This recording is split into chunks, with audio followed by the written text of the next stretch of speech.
Parashat Vezot HaBerakhah, Deuteronomy 33:1, last book. First Aliyah. This is the blessing with which Moses, God's agent, bade the Israelites farewell before he died. He said, God came from Sinai and shone upon them from Seir. God appeared from Mount Paran and approached from Riboth Kodesh, lightning flashing at them from God's right. Lover, indeed, of the people, their hallowed are all in your hand. They followed in your steps, accepting your pronouncements. When Moses charged us with the teaching as the heritage of the congregation of Jacob, then God became king of Jeshurun. When the heads of the people assembled, the tribes of Israel together. May Reuben live and not die, though few be his numbers. And this he said of Judah, hear God, the voice of Judah, and restore him to his people. Though his own hands strive for him, help him against his foes. Second Aliyah. And of Levi, he said, let your Tumim and Urim be with your faithful one, whom you tested at Massah, challenged at the waters of Meribah, who said of his father and mother, I consider them not.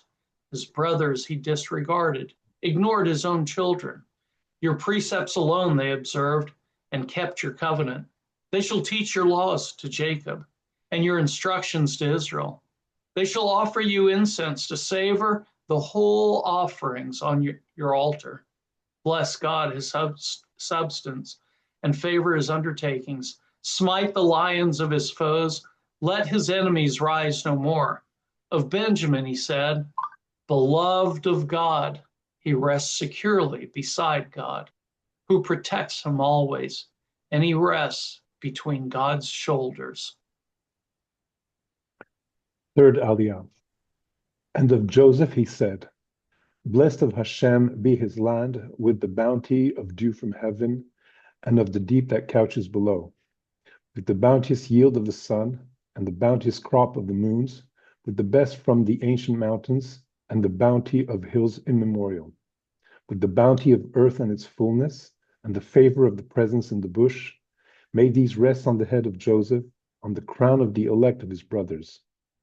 Like a firstling bull in his majesty, he has horns like the horns of the wild ox.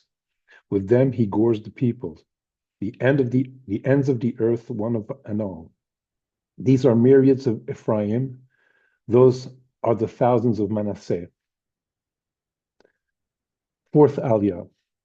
And of Zebulun he said, rejoice, O Zebulun, on your journeys, and Issachar in your tents. They invite their kin to the mountain, where they offer sacrifices of success. For they draw from the riches of the sea and the hidden hoards of the sand. And of Gad he said, blessed be one of who enlarges Gad. Poised is he like a lion, to tear off arm and scalp. He chose for himself the best, for there is the portion of the revered chieftain, where the heads of the people come. He executed Hashem's judgments and God's decisions for Israel. Fifth Aliyah. And of Dan he said, Dan is the lion whelp that leaps forth from Bashan. And of Naphtali he said, O Naphtali, sated with favor and full of Hashem's blessing, take possession on the west and south. And of Asher he said, most blessed of sons be Asher. May he be the favorite of his brothers. May he dip his foot in oil. May our doorbolts be iron and copper, and your security lasts all your days. O Yeshurun, there is none like God, riding through the heavens to help you, through the skies and his majesty. Sixth Aliyah. The ancient God is a refuge. Support are the arms everlasting. He drove out the enemy before you by his command. Destroy. Thus Israel dwells in safety. Untroubled is Jacob's abode, in a land of grain and wine, under heaven's dripping dew. O happy Israel, who is like you, a people delivered by Hashem, your protecting shield, your sword triumphant. Your enemies shall come cringing before you, and you shall tread on their backs. Seventh Aliyah. Moses went up from the steppes of Moab to Mount Nebo, to the summit of Pisgah, opposite Jericho, and Hashem showed him the whole land, Gilad as far as Dan, all Naphtali, the land of Ephraim and Manasseh, the whole land of Judah as far as the western sea, the Negev and the plain, the valley of Jericho, the city of palm trees, as far as Zoar. And Hashem said to him, This is the land of which I swore to Abraham, Isaac, and Jacob. I will assign it to your offspring. I have let you see it with your own eyes, but you shall not cross there. So Moses, the servant of Hashem, died there, in the land of Moab, at the command of Hashem. God buried him in the valley, in the land of Moab, near Bet Peor, and no one knows his burial place to this day. Moses was 120 years old when he died. His eyes were undimmed, and his vigor unabated. And the Israelites bewailed Moses in the steppes of Moab for 30 days. The period of wailing and mourning for Moses came to an end.